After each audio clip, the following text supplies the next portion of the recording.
বিবর্তন এবং মানুষের সৃষ্টির রহস্য নিয়ে তৈরি করা এপিসোড নম্বর 9-এ আপনাদের কাছ থেকে আমি প্রচুর অ্যাটেনশন পেয়েছিলাম। বিশেষ করে যারা অত্যন্ত মনোযোগ দিয়ে ভিডিওটি দেখেছিলেন তাদের মনে কিছু যৌক্তিক প্রশ্ন এবং বিভ্রান্তিও তৈরি হয়েছিল, যা আসলে খুব স্বাভাবিক। বিকজ সায়েন্স অ্যান্ড হিস্ট্রির সন্ধিক্ষণে দাঁড়িয়ে এমন জটিল বিষয়গুলো নিয়ে কথা বলা যতটা রোমাঞ্চকর, যতটা থ্রিলিং, ঠিক ততটাই চ্যালেঞ্জিংও। তো আপনাদের সেই বিভ্রান্তিগুলো দূর করতে এবং রিসার্চের যেই অসম্পূর্ণ জায়গাগুলো ছিল সেগুলোর ইন ডেপথ অ্যানালাইসিস নিয়ে আজকের এই স্পেশাল এপিসোড নাম্বার 9-এ আমি কিছুটা আবেগী এবং ইসলামিক রেফারেন্সের উপর জোর দিয়েছিলাম, কিন্তু আজকের এই ভিডিওটি সম্পূর্ণ আলাদা।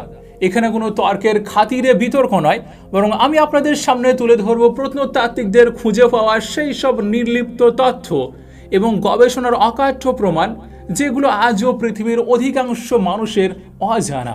এখানে আমি কোনো ধর্মীয় মতবাদের দোহাই দেব না, বরং শুধুমাত্র সেই সব হাইডেন ফ্যাক্ট আর ডেটার উপর ভিত্তি করে পুরো বিষয়টিকে আপনাদের সামনে বিশ্লেষণ করব, যে আমাদের ইতিহাসের পাতায় থাকা মিসিং লিঙ্ক বা হারিয়ে যাওয়ার সূত্রগুলোকে নতুন করে চিনতে সাহায্য করবে।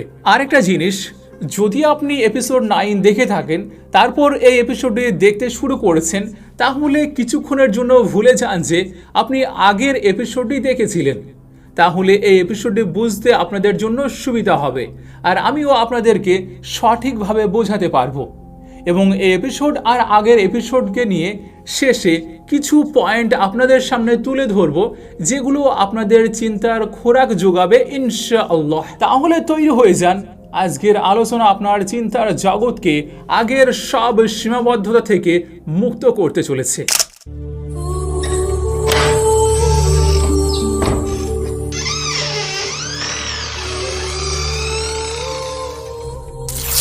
বিসমিল্লাহির রহমানির রহিম। আসসালামু আলাইকুম। হিউম্যান ক্রিয়েশন নিয়ে তৈরির এর আগের এপিসোডের মতো এই অধ্যায়টিও একটি অত্যন্ত সংবেদনশীল বিষয়ের উপর। এটি এমন একটি বিষয় যা গত 150 বছরে অসংখ্য বিভ্রান্তি সৃষ্টি করেছে, কিন্তু এইসব বিভ্রান্তির কারণ ছিল মূলত এর সংবেদনশীলতা। কেউ এই বিষয়ে খোলাখুলি কথা বলতে প্রস্তুত হতো না। আজকে আমি এই এপিসোডকে 2টি ভাগে বিভক্ত করেছি।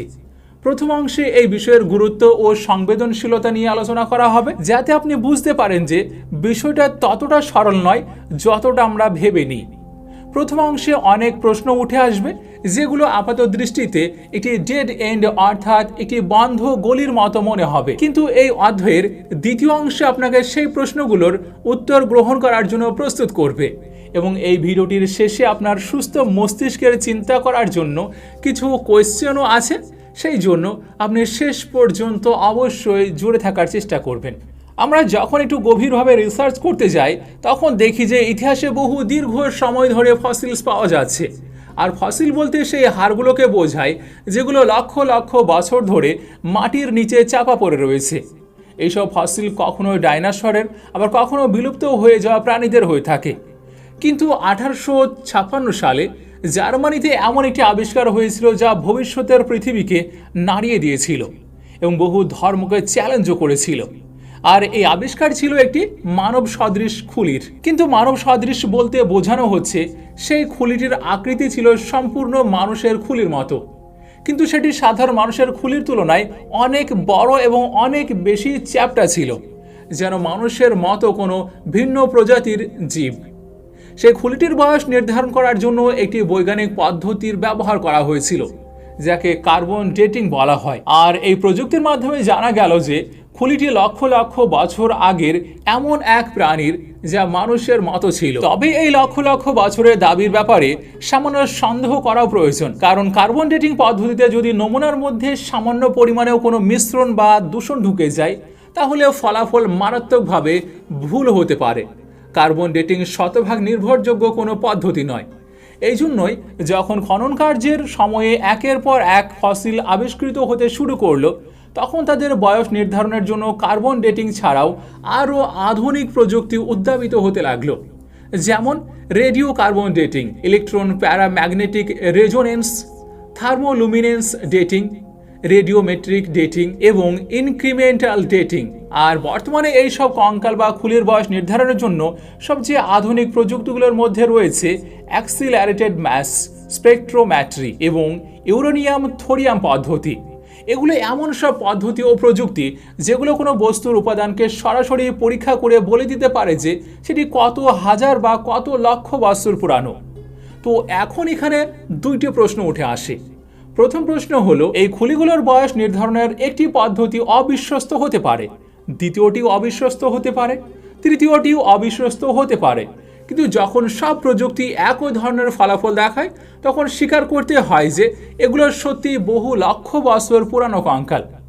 আর দ্বিতীয় প্রশ্নটি হলো, একটি কঙ্কাল জাল হতে পারে, দুইটি কঙ্কাল জাল হতে পারে, 10টি কঙ্কালও নকল বা জাল হতে পারে। আর এটা সত্য যে মানুষ ভুয়া কঙ্কাল তৈরিও করেছে, কিন্তু এটাও সত্য যে এখন পর্যন্ত প্রায় 6000 এমন কঙ্কাল পাওয়া গিয়েছে যেগুলোর সত্যতা নিয়ে কোনো সন্দেহ নেই, যেগুলো বাস্তব এবং সত্যিই বহু লক্ষ বছর পুরানো। আর এর ফলেই একটি অত্যন্ত ভয়ঙ্কর তথ্যের জন্ম হলো। বলা হলো এই খুলিগুলো এমন এক অদ্ভুত প্রাণীর যারা মানুষের আগে পৃথিবীতে বসবাস করত এবং মানুষের তুলনায় প্রাণীদের সঙ্গে বেশি সাদৃশ্যপূর্ণ ছিল, আর মানুষ নাকি তাদেরই বংশধর।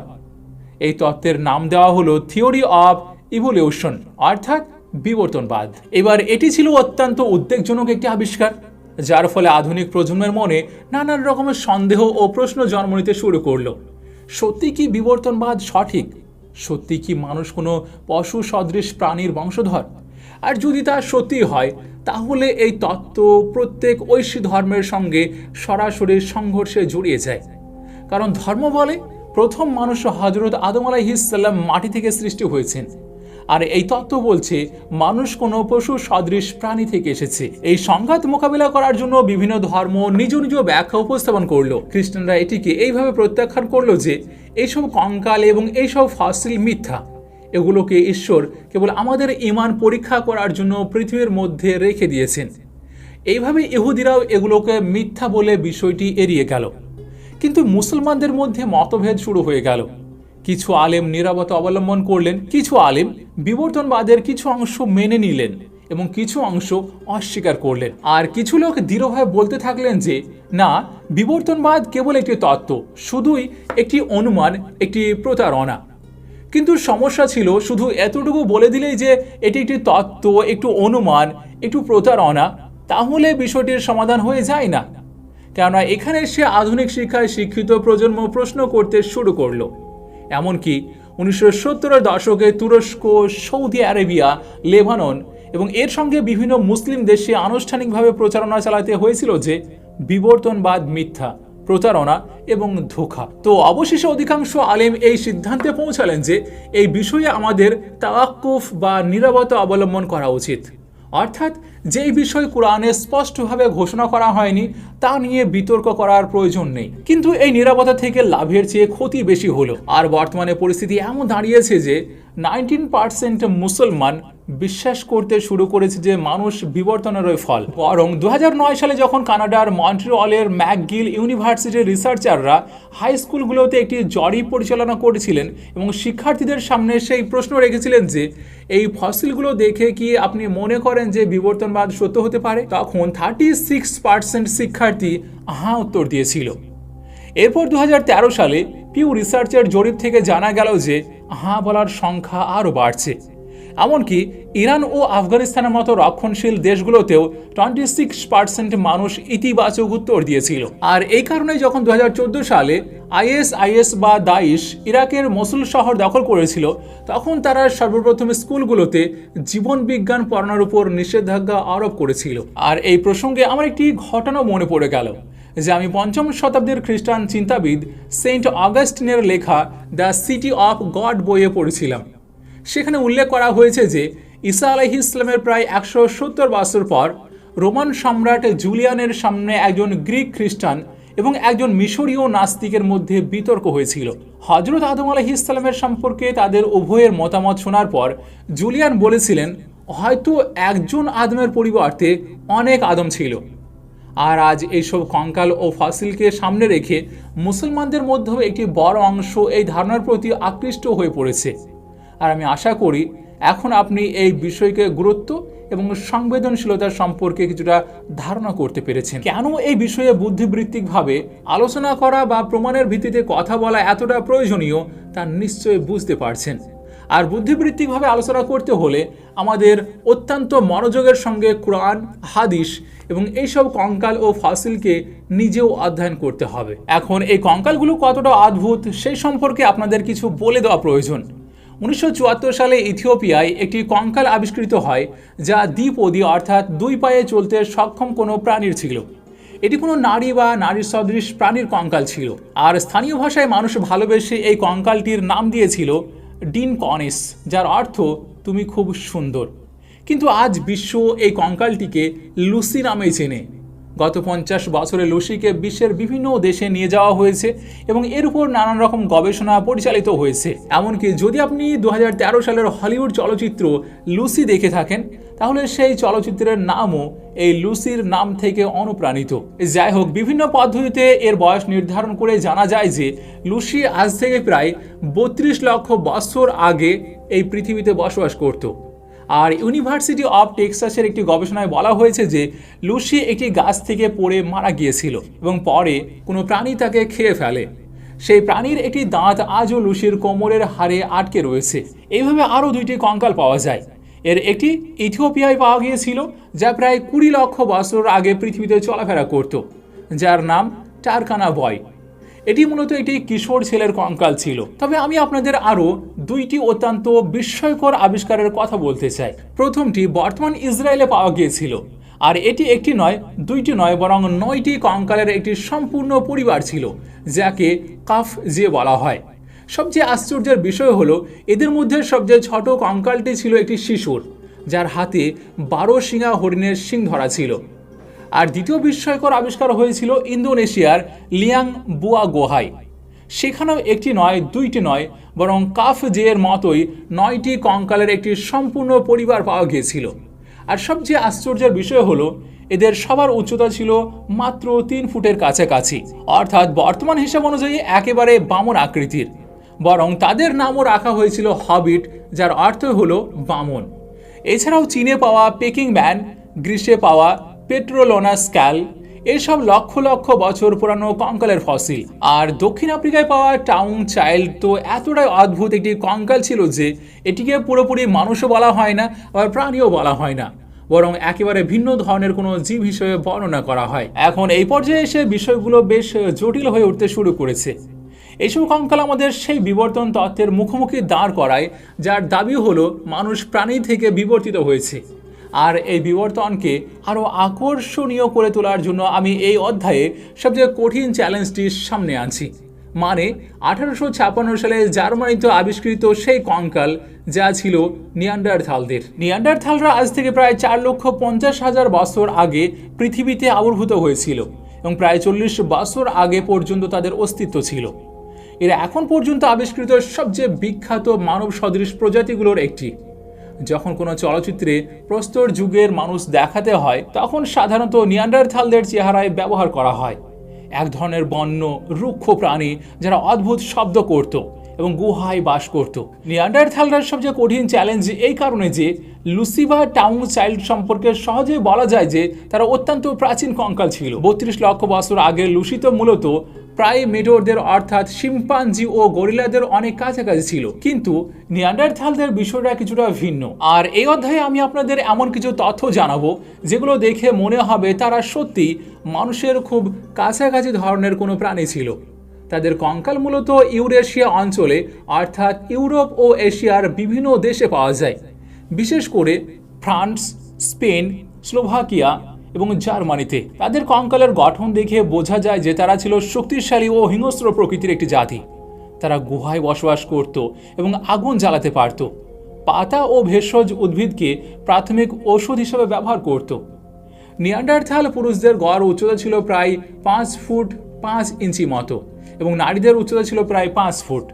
তারা ছিল অ্যাম্বুশ হান্টার, অর্থাৎ দলবদ্ধভাবে লুকিয়ে থেকে 12 শিঙা হরিণ, বুনো শূকর এবং অন্যান্য প্রাণীর শিকার করত। তাদের হাঁটুর গঠন থেকে জানা যায় যে তাদের দেহ অত্যন্ত শক্তিশালী ছিল এবং তারা অনায়াসে 35 থেকে 40 মাইল পর্যন্ত দৌড়াতে পারত। নিয়ান্ডারথালদের সম্পর্কে এইসব কথা শোনার পর এখন আপনার কি মনে হচ্ছে? এইসব বৈশিষ্ট্যের কারণে মানুষের মস্তিষ্ক খুব সহজে বিভ্রান্ত হতে পারে, খুব সহজে মনে হতে পারে যে এগুলো তো একেবারে মানুষের মতোই বৈশিষ্ট্য।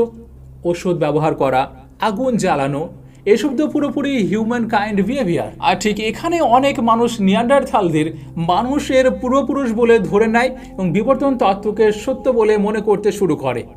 আর এই সংবেদনশীল মুহূর্তেই এই অধ্যায়ের দ্বিতীয় অংশ শুরু হতে যাচ্ছে, যেখানে আমি আপনাদের দেখাবো কিভাবে এইসব প্রশ্ন ও সন্দেহের উত্তর খুঁজে নিতে হয়। বরং এই অধ্যায়ে আমি আপনাদের এমন কিছু যুক্তি উপস্থাপন করব যার ফলে ইনশাআল্লাহ বিবর্তন সম্পর্কে আপনার নিজের ধারণাও পরিষ্কার হয়ে যাবে। প্রথম এবং সবচেয়ে বড় বিষয় যা মানুষের মনে সন্দেহ সৃষ্টি করে তা হলো নিয়ান্ডারথালরা আগুন ব্যবহার করতে জানত এবং আগুন নিয়ন্ত্রণ করতে পারত। আর আমরা এই বিষয়টি জানতে পারি কারণ নিয়ান্ডারথালদের গুহার ছাদ ও দেওয়ালে ম্যাঙ্গানিজ ডাইঅক্সাইডের চিহ্ন পাওয়া গিয়েছে, যা সাধারণত আগুন জ্বালার পর তৈরি হয়। কিন্তু প্রশ্ন হলো, আগুন জ্বালানো বা ব্যবহার করতে পারা কি তাদের মানুষ হওয়ার প্রমাণ?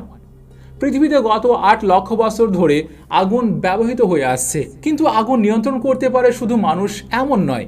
মানুষের বাইরে আরও কিছু প্রাণী আছে যারা আগুন ব্যবহার করে। আপনি কি কখনো অস্ট্রেলিয়ার ব্ল্যাক কাইট নামের এক ধরনের শিকারী পাখির কথা শুনেছেন? দীর্ঘ সময় ধরে মনে করা হতো যখন ওই জঙ্গলে আগুন লাগে তখন ব্ল্যাক কাইট আগুনে পুড়ে বেরিয়ে আসা পোকামাকড় ধরার জন্য সেখানে ভিড় করে। কিন্তু পরে গবেষণায় জানা গেল অনেক সময় সেই আগুন লাগায় আসলে ব্ল্যাক কাইট নিজেই। এটি রোদের তাপে শুকিয়ে যাওয়া কাঠের টুকরো সংগ্রহ করে এবং সেগুলোকে এক জায়গায় এনে জড়ো করে রাখে।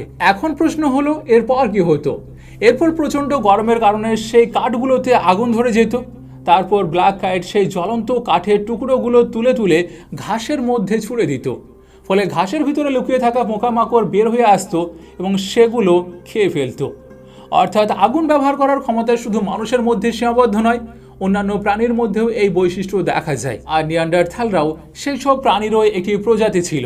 দ্বিতীয় বিষয়টি হলো, নিয়ান্ডারথালদের একটি অভ্যাস এমন ছিল যার কারণে অনেক মানুষ সন্দেহ পড়ে যায় যে হয়তো তারা মানুষের পূর্বপুরুষ ছিল। আর সেটি হলো, তারা ভেষজ উদ্ভিদ ও পাতা প্রাথমিক ওষুধ হিসেবে ব্যবহার করতে শুরু করেছিল। কিন্তু ভেষজ উদ্ভিদ ব্যবহার করতে পারা কি তাদের মানুষ হওয়ার প্রমাণ? বাস্তবে পৃথিবীর প্রায় প্রতিটি জীবই কোনো না কোনোভাবে ওষুধ ব্যবহার করে। ব্রাজিলের কিছু প্রজাতির তোতা পাখি বিশেষ ধরনের মাটি খায় যা তাদের পাকস্থলীর ক্ষতিকর কীট ও ব্যাকটেরিয়া ধ্বংস করতে সাহায্য করে। একইভাবে মাদাগাস্কারের গর্ভবতী লেমুররা গর্ভাবস্থায় ডুমুর গাছের পাতা খায়, যার ফলে তাদের শরীরে দুধ উৎপাদন বৃদ্ধি পায়। আবার কেনিয়ায় কিছু গর্ভবতী হাতিও গর্ভাবস্থার সময় এমন কিছু পাতা খায় যেগুলো তারা সাধারণ খাদ্য তালিকায় খায় না। বরং আপনি হয়তো অবাক হবেন জেনে যে ব্রাজিলের স্পাইডার বানররা তাদের প্রজনন মৌসুমে বিশেষ ধরনের ফল খেতে শুরু করে। অথচ এই বৈশিষ্ট্যকে আমরা দীর্ঘদিন ধরে শুধু মানুষের জন্য বিশেষ বলে মনে করে এসেছি। আপনার আগ্রহের জন্য বলে রাখি, প্রাণীজগতে প্রাণীদের দ্বারা ভেষজ উদ্ভিদ ও পাতা ওষুধ হিসেবে ব্যবহারের উপর একটি পূর্ণাঙ্গ গবেষণা ক্ষেত্র রয়েছে, যাকে জু ফার্মাকগনোসি বলা হয়। আর এর আক্ষরিক অর্থ হলো ওষুধ সম্পর্কে প্রাণীদের জ্ঞান। অতএব ওষুধ শুধু মানুষও ব্যবহার করে না, অন্যান্য প্রাণীরাও ব্যবহার করে। আর নিয়ান্ডারথালরাও সেই সব প্রাণীরও একটি প্রজাতি ছিল। তৃতীয় গুরুত্বপূর্ণ বিষয় যেটিকে নিয়ান্ডারথালদের মানুষের পূর্বপুরুষ হিসেবে দেখানোর পক্ষে যুক্তি হিসেবে উপস্থাপন করা হয় তা হলো, তারা দলবদ্ধভাবে শিকার করত। তারা ঝোপে ঝাড়ের মধ্যে লুকিয়ে বসে থাকত এবং শিকারের অপেক্ষা করত। তাহলে এই প্রশ্নের উত্তর সম্ভবত সবচেয়ে সহজ, কেননা বর্তমানে পৃথিবীতে 307 ধরনের প্রাণী রয়েছে যারা লুকিয়ে থেকে শিকারের জন্য অপেক্ষা করে, যেমন বেঙ্গল টাইগার এবং নীল নদীর কুমির। এছাড়াও 400-র বেশি প্রাণী রয়েছে যারা দলবদ্ধভাবে শিকার করে, আর এদেরকে বলা হয় প্যাক হান্টার্স। আর আশ্চর্যের বিষয় হলো, এই দলবদ্ধ শিকারীদের মধ্যে কিলার হুয়েলও রয়েছে, হ্যারিস হক নামের পাখিও রয়েছে এবং গ্রে উলফ বা ধূসর নেকড়েও রয়েছে। দলবদ্ধভাবে শিকার করা এমন একটি কৌশল যা শুধু প্রাচীন মানুষ নয়, আরও অসংখ্য প্রাণী ব্যবহার করত। আর নিয়ান্ডারথালরাও সেই সব প্রাণীরও একটি প্রজাতি ছিল। আচ্ছা, এখন পর্যন্ত আলোচনার পর আপনার কাছে অন্তত এতটুকু পরিষ্কার হওয়া উচিত যে আগুন জ্বালানো, ওষুধ ব্যবহার করা এবং সংগঠিতভাবে দলবদ্ধ শিকার করা, এসব কোনো কিছুকেই মানুষ হওয়ার চূড়ান্ত প্রমাণ বলা যায় না। মানুষের বাইরে আরও অনেক প্রাণীর মধ্যে এই সমস্ত বৈশিষ্ট্যগুলো বিদ্যমান আছে। কিন্তু এখন থেকে আমি আপনাদের এমন কিছু বিষয় জানাবো যেগুলোর মাধ্যমে খুব সহজেই নিয়ান্ডারথাল এবং মানুষের মধ্যে পার্থক্য করতে পারবেন। আর সবচেয়ে গুরুত্বপূর্ণ যুক্তিটি আমি একেবারে শেষে উপস্থাপন করব। আমি আগেই বলেছিলাম নিয়ান্ডারথালরা ইউরেশিয়ার বিভিন্ন অঞ্চলে বসবাস করত, যেমন জার্মানি, ফ্রান্স, স্লোভাকিয়া এবং স্পেন। আর এগুলো এমন অঞ্চল যেখানে শীত দীর্ঘস্থায়ী হয়, দিন ছোট এবং রাত দীর্ঘ হয়। আর যখন নিয়ান্ডারথালরা সেখানে বসবাস করত তখন পৃথিবীতে একটি বরফ যুগ চলছিল, অর্থাৎ পৃথিবীর অর্ধেকেরও বেশি অংশ বরফে ঢাকা ছিল। এই সময়কালকে বলা হয় লাস্ট গ্লেসিয়াল। আর এই বরফ যুগ নিয়ান্ডারথালদের বিলুপ্তির অনেক পর গিয়ে শেষ হয়। তাহলে এখানে একটি প্রশ্ন উঠে আসে, যদি নিয়ান্ডারথালরা মানুষ হতো অথবা মানুষের কোনো পূর্বসূরি হতো, তাহলে তারা উষ্ণ অঞ্চলে চলে যায়নি কেন? তারা তো অনায়াসে 35 থেকে 40 মাইল দৌড়াতে পারত। তাহলে তারা কেন সেই ঠান্ডা অন্ধকার দেশগুলোর ঠান্ডা ও অন্ধকার গুহাগুলোতেই থাকতে পছন্দ করত? তাহলে এই প্রশ্ন থেকে দুইটি গুরুত্বপূর্ণ বিষয় শেখা যায়। প্রথমত, নিয়ান্ডারথালরা দিনের আলো কম এবং রাতের অন্ধকার বেশি পছন্দ করত।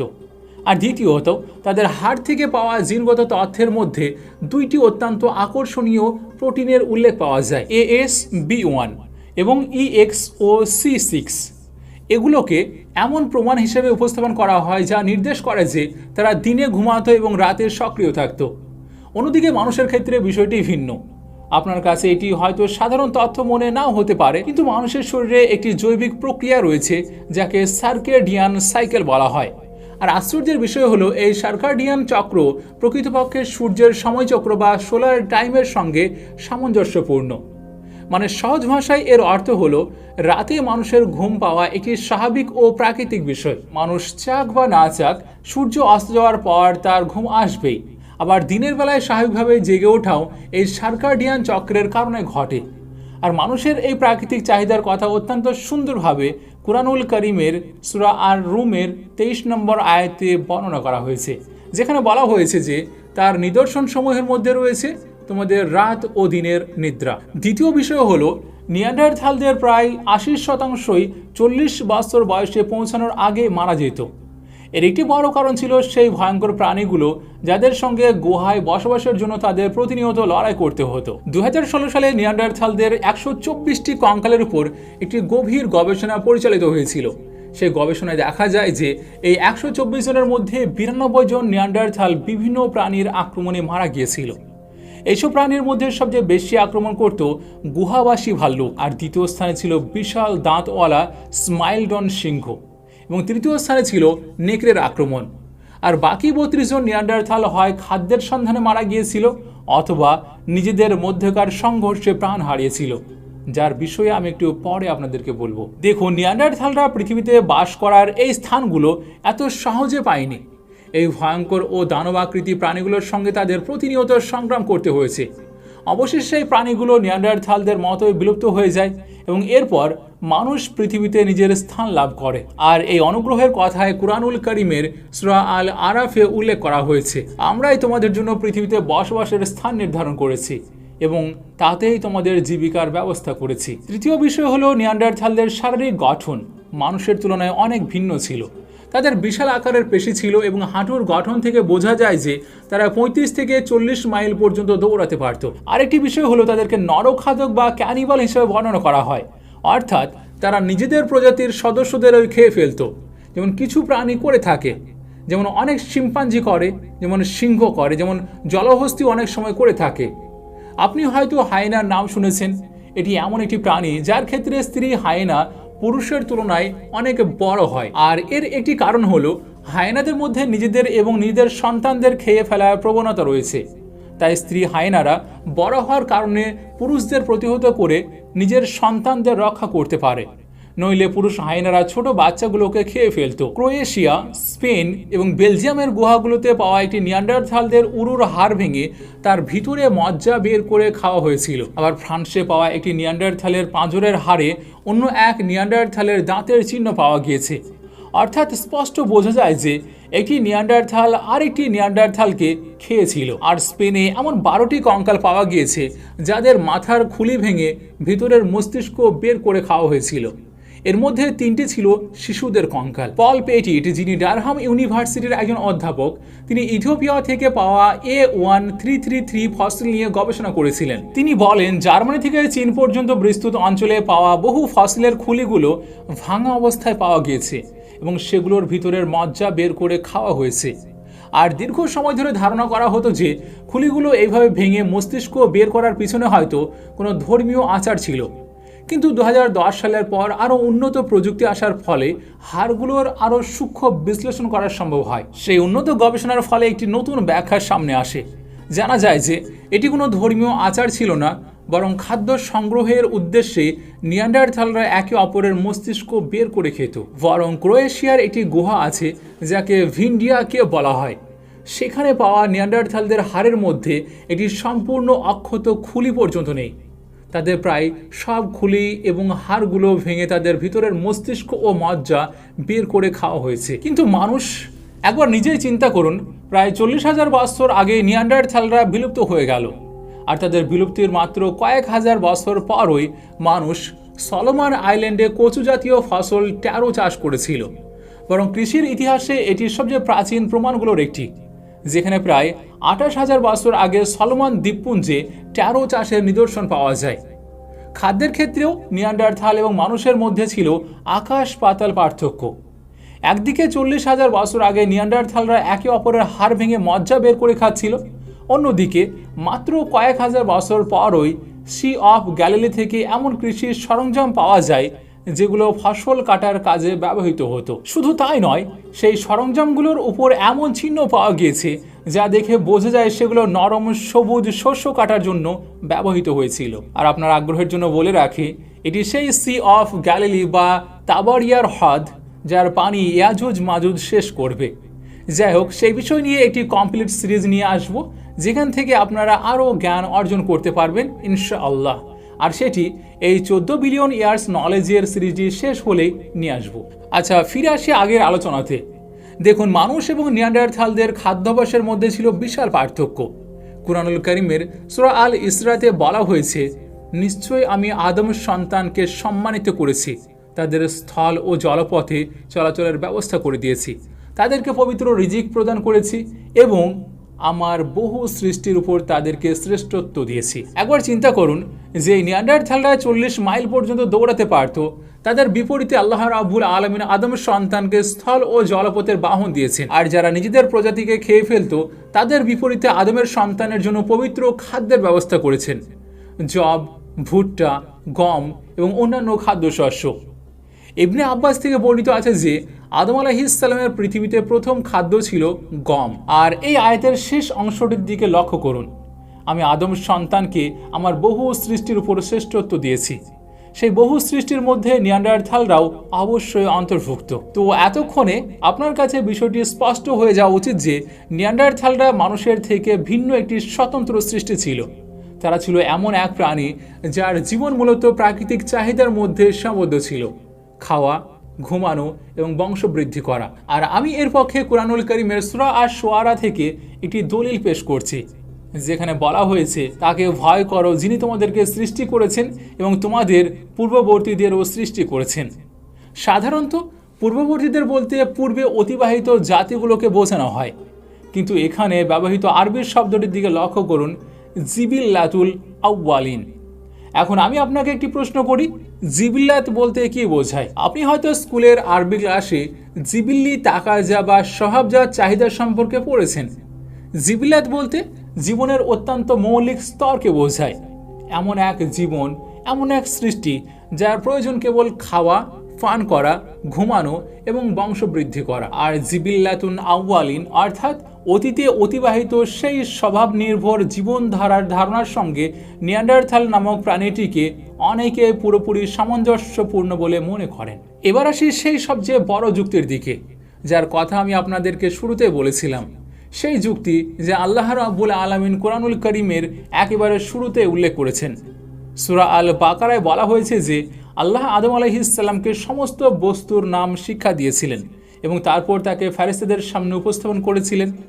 আদম আলাইহিস সালাম জন্মের সময় আল্লাহ রাব্বুল আলামিনের পক্ষ থেকে একটি বিশেষ উপহারও পেয়েছিলেন, কথা বলার ক্ষমতা। তাকে সব কিছুর নাম শেখানো হয়েছিল, তাকে ভাষা দেওয়া হয়েছিল। আর যেহেতু এই যুক্তিটি আমি কুরআনুল কারীম থেকে গ্রহণ করছি, তাই এই অধ্যায়ের পরবর্তী অংশে আপনি দেখবেন যে আদম আলাইহিস সালাম এবং অন্যান্য প্রাণীর মধ্যে পার্থক্যের সবচেয়ে বড় প্রমাণ সম্ভবত এটি, ল্যাঙ্গুয়েজ। আপনাদেরকে জানিয়ে রাখি, মানুষের শরীরে একটি বিশেষ জিন রয়েছে যাকে FOXP2 বা ফর্ক হেড বক্স প্রোটিন 2 বলা হয়। এটি এমন একটি প্রোটিন যা ভাষা, বাকশক্তি এবং যোগাযোগের ক্ষমতার জন্য অত্যন্ত গুরুত্বপূর্ণ।